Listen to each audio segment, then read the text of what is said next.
J'étais assise sur un banc, dans un coin reculé du jardin, mon assiette sur les genoux, loin de la grande tablée dressée sous la pergola luxueuse de mon oncle.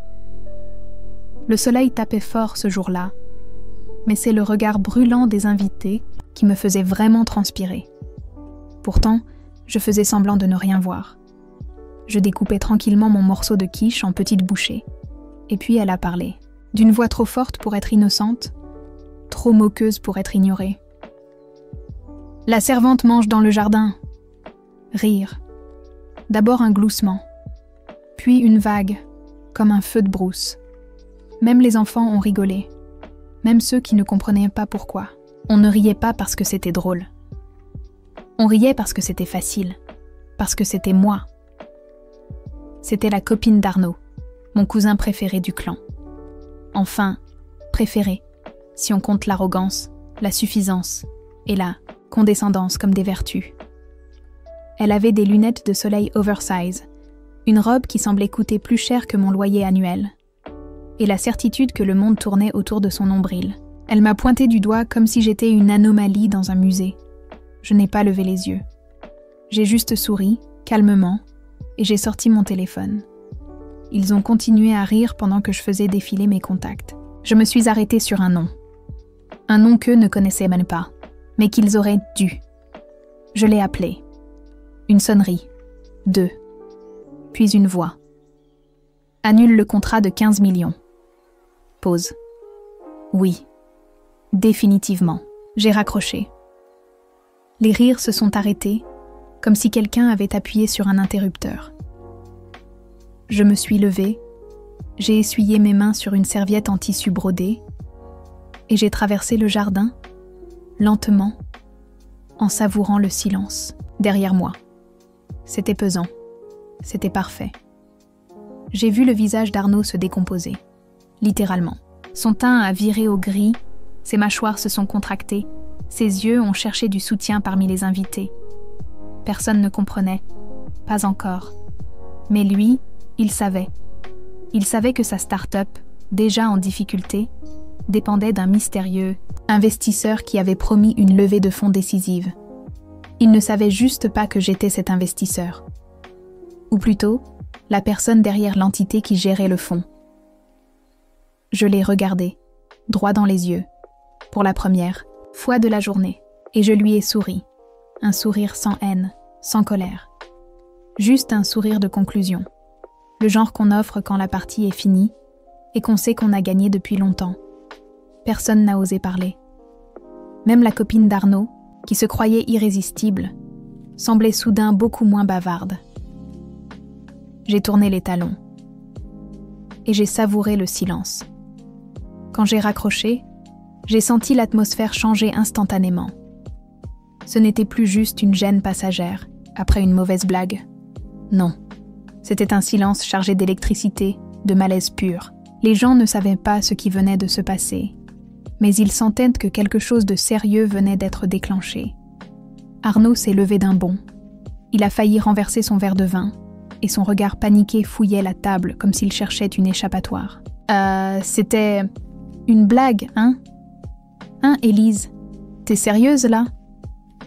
J'ai incliné la tête, faussement confuse. Je croyais que c'est toi qui rigolais, tout à l'heure. J'essaie juste de suivre le ton. Un rire nerveux a fusé, vite étouffé. Il était seul dans son malaise, et il le savait. Il a sorti son téléphone, s'est éloigné un instant pour appeler son associé. Je l'ai observé du coin de l'œil. Un morceau de tarte encore sur ma fourchette, suspendu comme la tension dans l'air. Il parlait vite, trop vite. Et son visage s'effondrait seconde après seconde. C'était presque fascinant. Quand il est revenu, il ne riait plus, plus du tout. Son père, mon oncle, a remarqué son expression décomposée et a posé sa serviette avec lenteur. « Arnaud ? Qu'est-ce qui se passe ?» Arnaud a bafouillé. « C'est annulé. L'investissement. L'équipe vient de recevoir le mail. Ils ne comprennent pas. C'était signé. J'ai vu la confusion sur les visages. Pour eux, j'étais encore la cousine bizarre, silencieuse, un peu effacée, probablement inoffensive, la servante fantôme du passé qui traînait encore là par politesse. Et voilà que leur golden boy de cousin s'effondrait à cause de... Moi, sa copine, celle qui m'avait humiliée quelques minutes plus tôt, a levé un sourcil en me fixant. « Attends, c'est une coïncidence ? Tu veux dire qu'elle peut vraiment faire ça ?» J'ai pris une gorgée de mon verre et j'ai reposé mon regard sur elle. Tu sais, parfois, les gens que tu penses être au bas de l'échelle sont ceux qui la tiennent. Faut juste lever les yeux de temps en temps. Les murmures ont commencé. Les invités se tournaient entre eux, demandant en chuchotant qui j'étais, vraiment, s'ils avaient raté un épisode. Moi, je savourais le chaos naissant. Pas par cruauté, non, mais parce que c'était la première fois que le silence ne m'était pas imposé. Cette fois, c'était eux qui ne savaient de plus quoi. Diriez ça, c'était jouissif. J'avais 13 ans quand mes parents sont morts. Un accident de voiture, banal, brutal, sans avertissement.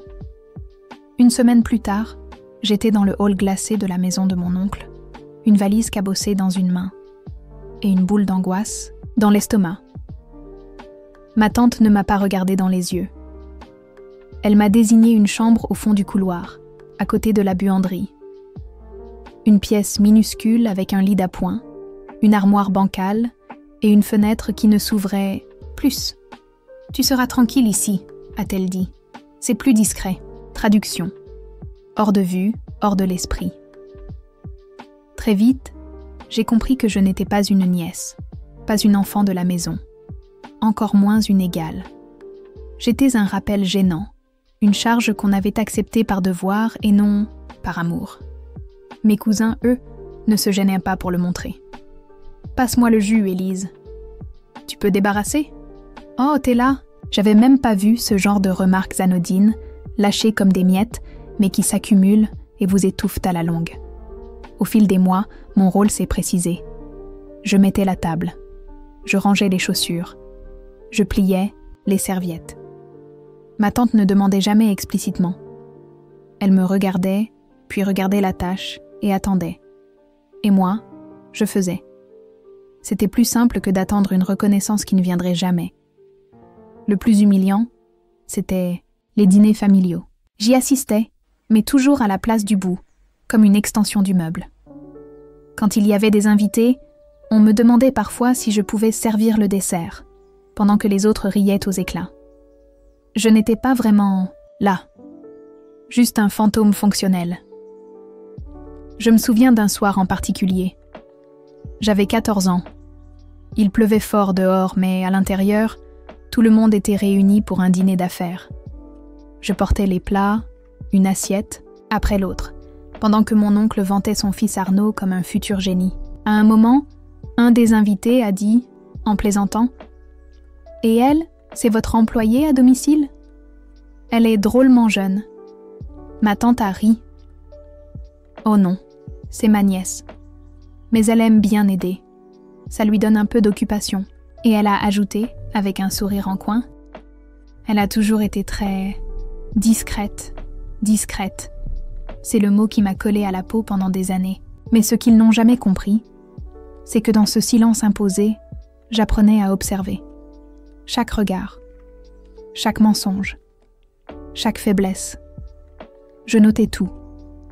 Et pendant qu'ils me prenaient pour leur servante silencieuse, moi, je préparais ma revanche. Patiente, chirurgicale, définitive.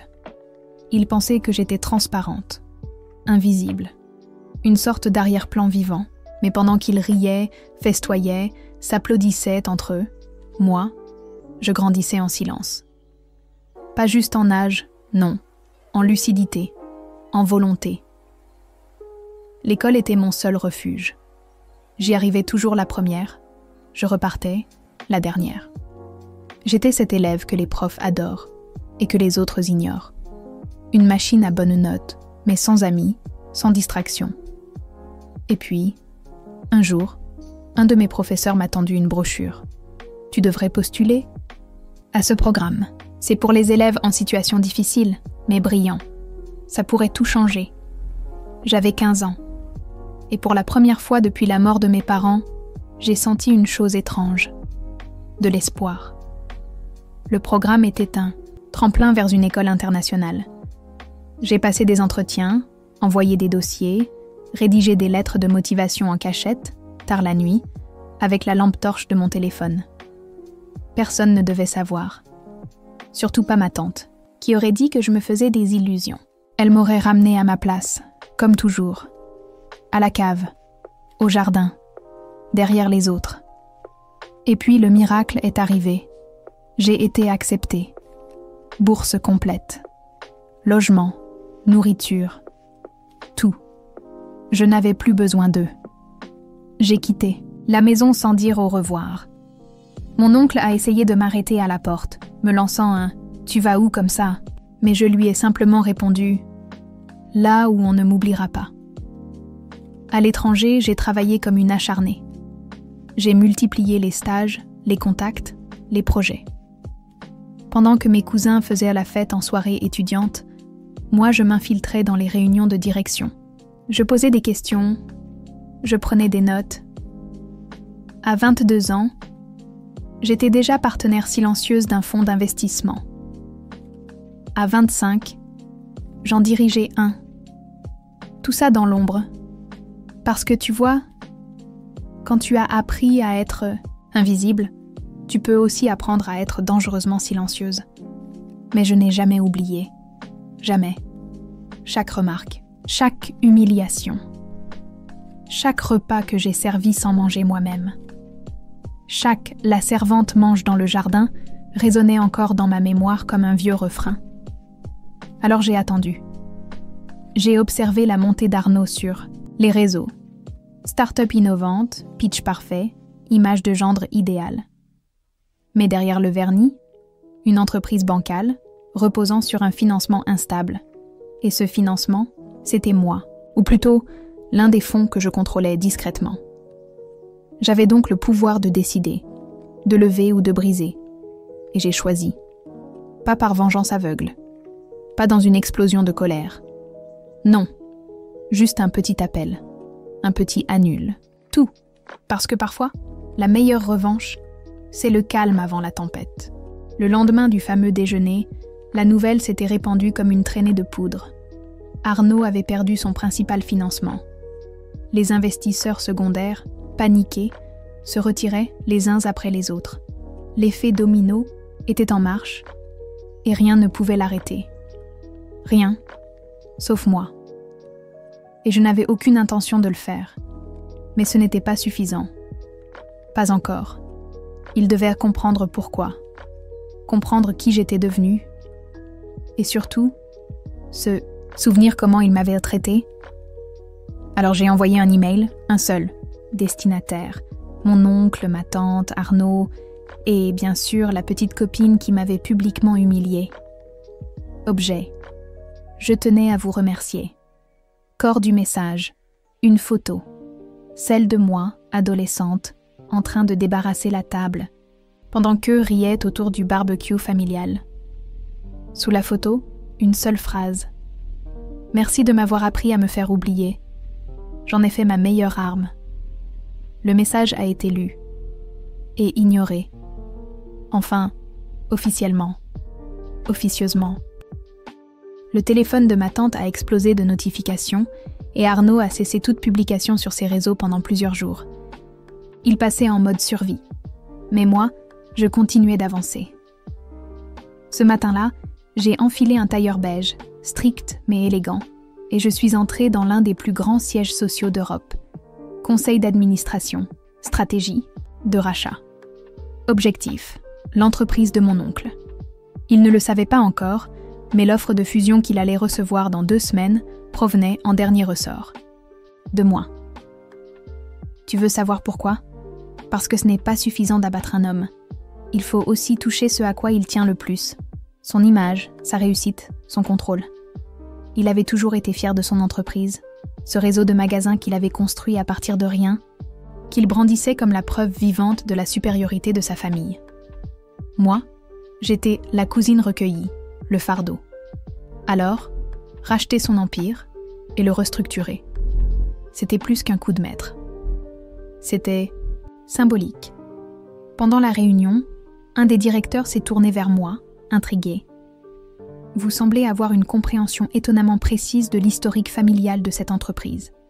J'ai souri, lissé mes cheveux en arrière et répondu calmement « Disons que j'ai eu une place de choix pour observer le fonctionnement interne, très intime de cette famille. Ce jour-là, je n'ai pas simplement signé une offre. J'ai rédigé le début de leur fin et ils n'avaient toujours pas compris que la servante du jardin avait les clés du palais. Ils ne l'ont su que lorsqu'il était trop tard. 2 semaines plus tard, l'offre officielle d'acquisition est tombée dans la boîte mail de mon oncle. Il pensait recevoir une proposition de partenariat, peut-être même une levée de fonds pour redynamiser ses magasins en déclin. Mais non, c'était une offre de rachat total, et pas n'importe laquelle. Une OPA douce, parfaitement légale, mais implacable. Au début, il a cru à une erreur, puis il a cru à une blague. Mais ce qui l'a vraiment terrassé, c'est quand il a découvert le nom de la société qui lançait l'acquisition, l'un de mes fonds. Un nom inconnu pour lui, certes, mais dont le siège social était étrangement basé dans la même ville que celle où j'avais fait mes études. Et surtout, l'adresse mail de contact portait mes initiales. Il m'a appelé. Sa voix tremblait. « Élise, c'est toi ? Bonjour, tonton. Je peux t'aider ? Qu'est-ce que c'est que cette histoire ? Tu essaies de me voler mon entreprise ? Voler ? Oh non. J'achète. À très bon prix d'ailleurs. C'est une belle opportunité pour quelqu'un qui veut partir à la retraite en beauté. Tu ne crois pas ? Il est resté silencieux. J'aurais presque pu entendre le sang cogner dans ses tempes. Puis il a tenté une autre approche. « Écoute, je sais que ça n'a pas toujours été facile pour toi ici, mais... » « Pas toujours facile ?» ai-je répété. « Tu veux dire, comme quand vous me laissiez manger seule dans la buanderie pendant Noël ? Ou quand ta femme disait que j'étais presque de la famille devant les invités ? Je n'ai pas crié, je n'ai pas pleuré, j'ai simplement parlé, calmement, posément. Et je crois que c'est ça qui l'a terrifié le plus. Je veux juste comprendre, Élise. Pourquoi maintenant ? Pourquoi faire ça ? Parce que vous avez fait de moi ce que je suis devenue. Vous vouliez que je sois docile, invisible. J'ai appris à le devenir, oui. Mais vous avez oublié qu'on peut aussi construire un empire, en silence. Il a raccroché. Le lendemain, son avocat m'a contacté. Il voulait négocier. Trop tard. Le plan avait déjà été lancé. Les parts minoritaires étaient rachetées une à une. Les fournisseurs que j'avais approchés discrètement, les mois précédents, avaient déjà signé avec moi. La base même de leur entreprise commençait à s'effriter, comme un château de cartes. Mais je ne cherchais pas juste à prendre. Je voulais qu'ils voient, qu'ils assistent, impuissants, à la montée de celle qu'ils avaient ignorée pendant toutes ces années. Je voulais qu'ils comprennent que la petite fille dans la chambre du fond n'avait jamais oublié, et maintenant, elle commandait la pièce. Je l'ai croisée par hasard dans un café chic du centre-ville. Elle n'avait pas changé. Même regard arrogant, même rire forcé. La copine d'Arnaud, celle qui, des années plus tôt, avait crié « La servante mange dans le jardin ?» en me pointant du doigt, hilar. Cette fois, elle m'a reconnue. Son sourire s'est figé un quart de seconde, juste assez pour trahir sa gêne. Moi, je suis restée calme. J'ai posé ma tasse, levé les yeux vers elle et dit « Tiens, t'as toujours aussi bon goût pour les humiliations publiques ?» Elle a voulu rire, faire comme si elle ne voyait pas le malaise, mais sa voix tremblait. « Je savais pas que tu étais devenue importante. »« Ce n'est pas que je le suis devenue, » ai-je répliqué. « C'est que vous n'avez jamais pris la peine de me voir telle que j'étais. » Elle s'est excusée, du bout des lèvres, un petit « désolé si j'ai été maladroite à l'époque », comme si ce n'était qu'un mauvais timing, une maladresse passagère. Pas des années entières de mépris. Mais je n'avais pas besoin d'excuses. J'étais là pour le rappel. Je voulais qu'elle me voie maintenant.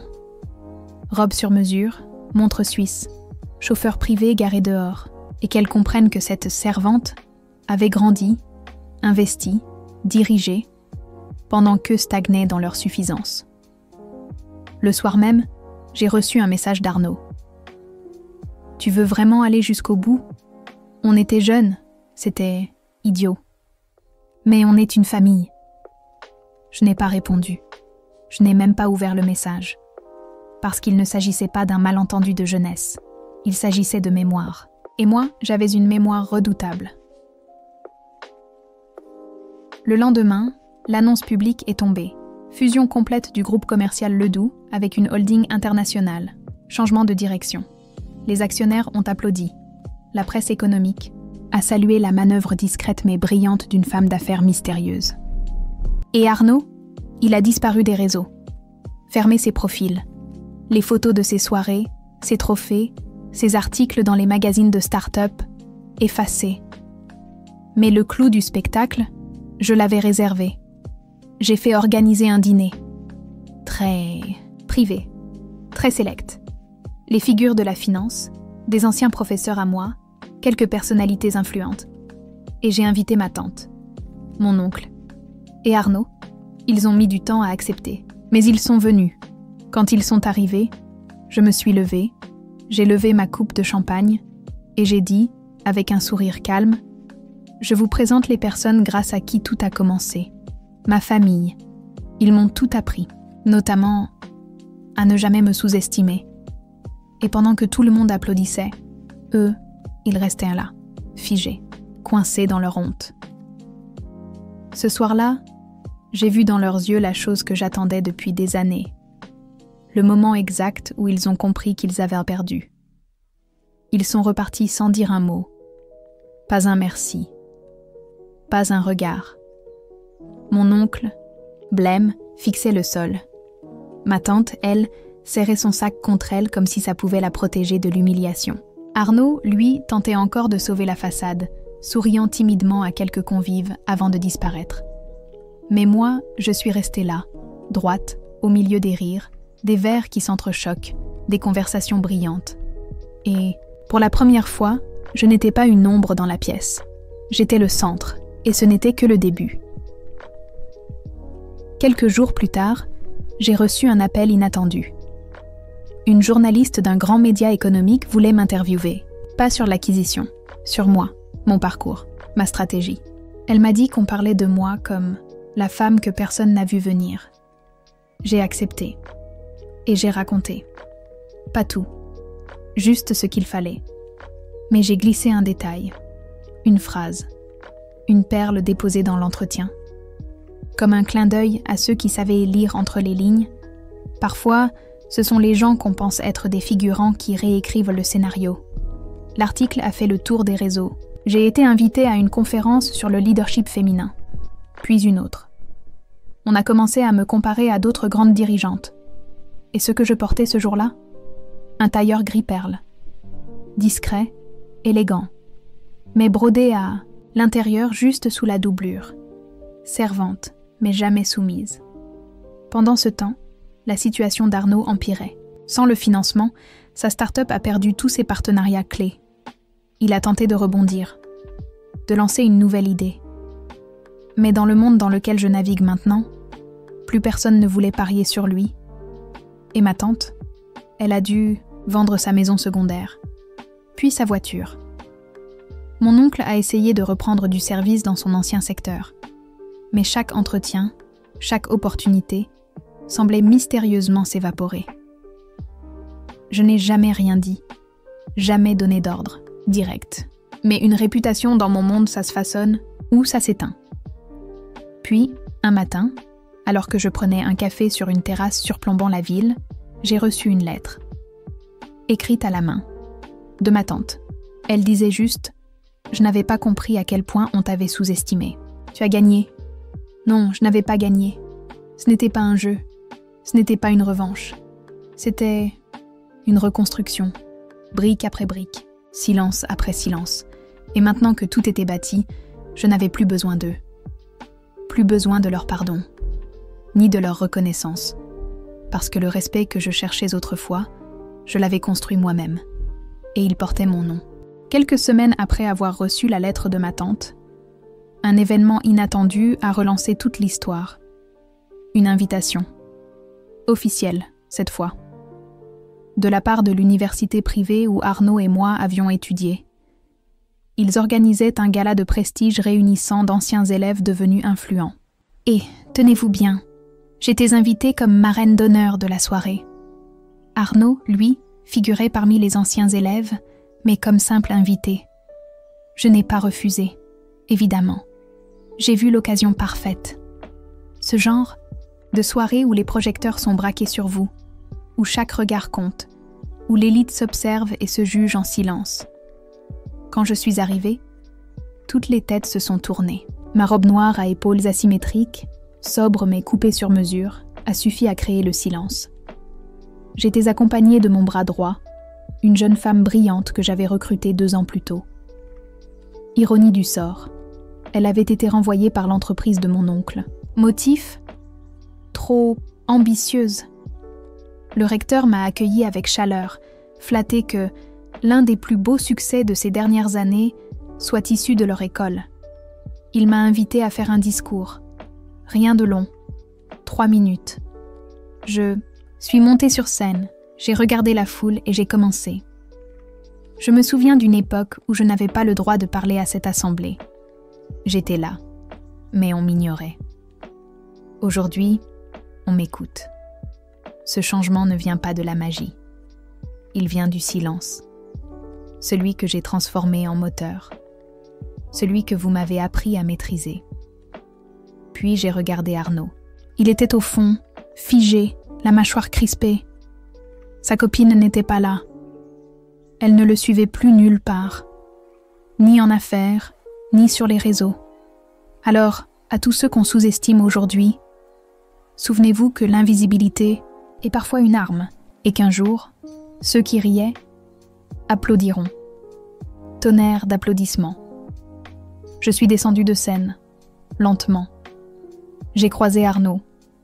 Il a tenté un sourire. J'ai penché la tête, polie mais lointaine, et j'ai poursuivi mon chemin. Le reste de la soirée s'est passé dans une ambiance étrange. On venait me féliciter, on me présentait des contacts, on me parlait d'opportunités. Mais à l'arrière, Arnaud, lui, n'était plus qu'un nom parmi d'autres. Un homme dont le visage disait tout, il avait compris. Tout ce qu'il avait détruit, tout ce qu'il avait laissé passer. Et surtout, tout ce que j'étais devenue sans lui. Je n'avais pas besoin de vengeance criée haut et fort. La meilleure. Revanche, c'est celle qui ne s'annonce pas. Celle qu'on vit, entourée d'admiration, pendant que l'autre s'efface. 3 jours après le gala, je suis retournée dans la ville où tout avait commencé. Pas pour me souvenir, pas par nostalgie. J'avais rendez-vous avec un promoteur immobilier, l'ancien magasin principal de mon oncle, celui où il ne m'avait jamais laissé passer la porte arrière, était désormais en vente.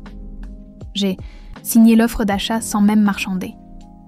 Le bâtiment était vide, poussiéreux, figé dans une époque révolue. Les lettres dorées, le doux frère, trônaient encore au-dessus de l'entrée. Mais elles ne brillaient plus. C'était parfait. Je voulais qu'il reste exactement comme ça. Pour un temps. Un court instant de mémoire figée. Quand j'ai annoncé à mes équipes que j'achetais les anciens locaux familiaux, ils ont cru à un caprice. Mais je leur ai expliqué mon projet.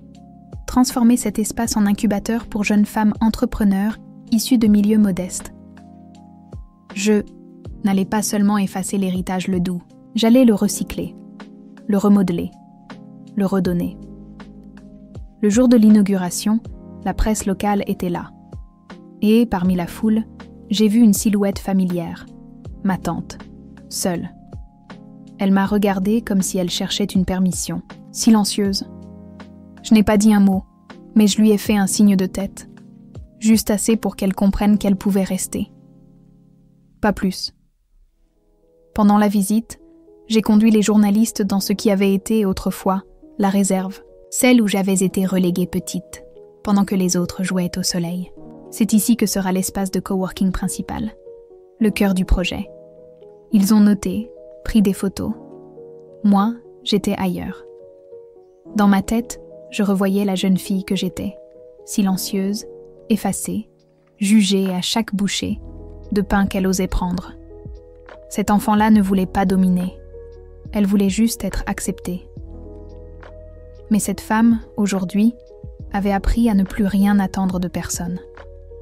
En sortant du bâtiment, j'ai vu un message s'afficher sur mon téléphone. Arnaud, encore. On peut se voir? Juste parler. J'ai hésité. Une partie de moi voulait encore comprendre pourquoi. Pourquoi toute cette cruauté? Pourquoi ce rire, ce doigt pointé? Mais l'autre partie savait que je n'avais plus besoin de réponse. J'avais dépassé ce stade. Alors je lui ai répondu, simplement. Non, ce temps est révolu. Et je suis rentrée chez moi. Pas la maison de mes parents. Pas l'appartement de fortune d'étudiante. Mais mon loft baigné de lumière, construit sur mes propres fondations. Ce soir-là, en regardant par la baie vitrée les lumières de la ville scintiller, j'ai souri. Pas par satisfaction, mais par paix. Parce que j'avais tout perdu? Oui, mais j'avais aussi tout reconstruit. En mieux, en plus grand. Et surtout, en mon nom. Un mois plus tard, alors que je pensais avoir tourné la page pour de bon, une autre surprise m'attendait. Une lettre manuscrite, sans expéditeur. L'écriture tremblante m'a tout de suite mise en alerte. Je l'ai ouverte en silence, le cœur un peu serré. C'était ma grand-mère. Je n'avais plus eu de nouvelles d'elle depuis des années. Elle était restée silencieuse pendant toute la période où ma tante, mon oncle et Arnaud m'avaient traitée comme une servante. Elle n'avait rien dit, rien fait, se contentant d'assister de loin, passive. À l'époque, son silence m'avait fait plus mal que toutes les humiliations réunies. Mais cette lettre était différente. Ma chérie, j'ai regardé ton interview. J'ai vu ton regard, ton calme, ton élégance. Et je me suis sentie honteuse. Pas pour ce que j'ai fait, mais pour ce que je n'ai pas fait. Je t'ai regardé grandir dans l'ombre. J'ai laissé les autres t'effacer parce que c'était plus facile. Parce que me lever pour toi, c'était me heurter à mes propres enfants. Et j'ai choisi la lâcheté. Je sais que c'est trop tard. Je n'écris pas pour me faire pardonner. J'écris parce que je voulais que tu saches une chose. Je t'ai admirée, même dans le silence, même dans l'ombre. Tu étais forte, bien plus que moi. Je suis restée figée. Les mots s'enchaînaient, bruts, sans phare. Elle me racontait ses regrets, ses peurs. Elle avouait avoir gardé, pendant toutes ces années, une photo de moi dans son portefeuille. Une où j'étais enfant, en robe d'été, le visage tout en innocence, avant que tout ne commence à se briser. Elle finissait par une phrase simple. « Tu es la preuve vivante que l'on peut renaître même sans racines. Et je suis fière d'être ton aïeule, même si je n'en ai pas été digne. » J'ai reposé la lettre, incapable de retenir mes larmes. Ce n'était pas une réconciliation. Ce n'était pas un retour en arrière. C'était un témoignage. Un moment suspendu entre ce qui avait été et ce qui aurait pu être. Et dans cette lucidité-là, je trouvais une forme de paix. Parce qu'au fond, je n'avais jamais cherché la vengeance. Ce que je voulais, c'était que quelqu'un reconnaisse la douleur, qu'on arrête de prétendre qu'elle n'avait jamais existé. J'ai pris cette lettre et je l'ai rangée dans un coffret, à côté de mes premiers contrats, de mes anciens carnets de notes, de mon badge d'étudiante. Parce que, malgré tout, elle faisait partie de l'histoire. Et moi, je n'étais plus cette fille qui mangeait seule dans le jardin. J'étais celle qui dessinait les plans de son propre empire et qui décidait, désormais, seule, de qui pouvait y entrer. Le destin a parfois un humour cruel, presque théâtral. 3 semaines après la lettre de ma grand-mère, j'ai reçu un appel inattendu. Elle était hospitalisée. AVC. Grave. Elle ne reconnaissait plus personne. Sauf moi. Je n'ai pas hésité. J'ai pris le premier vol. Pas pour elle, pas pour ce qu'elle avait été, mais pour ce qu'elle avait eu le courage de m'écrire. Cette lettre, c'était peut-être le seul acte de vérité que j'avais, reçu de toute ma famille. Quand je suis entrée dans la chambre, elle m'a regardée. Ses yeux ont tremblé, un petit sourire s'est dessiné. Elle ne parlait presque plus, mais elle m'a tendu la main. Et dans ce geste-là, il y avait tout. Le regret, l'amour, la honte, le soulagement. Je l'ai prise, sans rien dire. Juste, Maalaise est morte 3 jours plus tard. Les funérailles ont été organisées à la hâte, dans le vieux village familial. Et là, surprise, tout le monde était là. Arnaud, ma tante, mon oncle, même son ex, celle qui m'avait hurlé au gué, visage que la servante mangeait dans le jardin, avait osé venir. La tension dans l'air était glaçante, mais cette fois, je n'étais pas là pour eux. Je portais un manteau long noir, sobre, sans luxe, sans éclat. Et pourtant, c'était moi qu'on regardait. Pas eux. Parce que désormais, je n'avais plus besoin d'élever la voix pour imposer ma présence. Elle parlait d'elle-même. Après la cérémonie, alors que les gens commençaient à partir, Arnaud m'a abordée. Encore. Un visage plus vieux, plus fatigué. Il semblait avoir vieilli de 10 ans. Tu crois qu'un jour, on pourra redevenir une famille ? Je l'ai fixé. Longtemps. Il n'y avait pas de haine, juste du vide. Ce genre de vide qu'on ressent après un incendie. Tout est noir, brûlé, mais il n'y a plus de flamme. Non, Arnaud, parce qu'on n'a jamais été une vraie famille. Je suis repartie sans me retourner. Le soir même, j'ai reçu un message vocal. De sa part. Il pleurait. Il me suppliait de l'écouter, de lui laisser au moins une chance de réparer. Mais on ne reconstruit pas une maison sur des ruines instables. Et moi, j'avais déjà bâti un palais ailleurs. Ce que je n'ai dit à personne, c'est que j'ai payé l'intégralité des soins palliatifs de ma grand-mère. Anonymement. J'ai même financé la rénovation de la vieille maison familiale. Pas pour eux, mais pour qu'elle serve à accueillir des femmes en détresse, en transition. Je n'ai rien publié, rien annoncé. Aucune photo, aucune mention dans un média. Parce que certaines victoires, les vraies, n'ont pas besoin d'être vues. Elles se vivent en silence. Elles guérissent, lentement, dans l'ombre. Et elles rendent justice sans jamais crier. 1 an plus tard, jour pour jour, je suis retournée dans ce même jardin. Pas celui de la maison familiale, celui de l'université.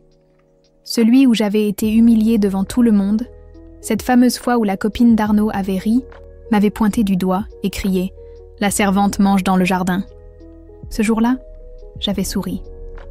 Ce jour-là, j'avais passé un simple coup de fil. Et ce jour-là, j'avais annulé un contrat de 15 millions d'euros. Depuis, tout avait changé. Tout, sauf moi. J'étais revenue avec une caméra. Pas pour une interview. Pas pour faire la une. Mais pour tourner une mini-série documentaire sur les injustices silencieuses vécues par les jeunes femmes dans les milieux professionnels et familiaux. Un projet que je finançais personnellement. Et ce jardin, ce lieu précis, allait devenir la scène d'ouverture. Je me suis assise à la même place, sous le même arbre. Le soleil caressait mon visage comme à l'époque, mais aujourd'hui, j'étais assise droite, digne, solide. Autour de moi, mon équipe installait les micros. Je regardais le sol, là où autrefois mes miettes tombaient dans l'herbe, pendant qu'eux riaient à table. J'ai murmuré à l'ingénieur son « C'est ici que tout a basculé ». Et à ce moment-là, j'ai su « Ce n'était pas une chute. C'était un pivot. Un point de rupture qui m'avait fait décoller. » La série est sortie 6 mois plus tard. Le premier épisode, celui tourné dans le jardin, a explosé sur les réseaux.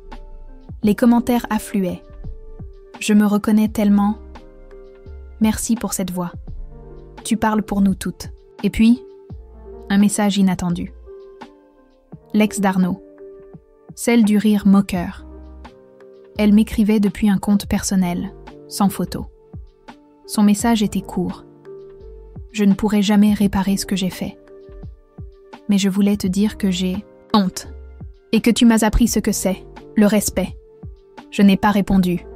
Je n'ai plus besoin de me justifier, de corriger, de pardonner, ni de me venger. Ma voix parlait plus fort que tout. Ma trajectoire était devenue un témoignage. Et ce jardin, ce maudit jardin, était désormais le symbole d'un renversement complet. J'avais été la servante. J'avais été la honte.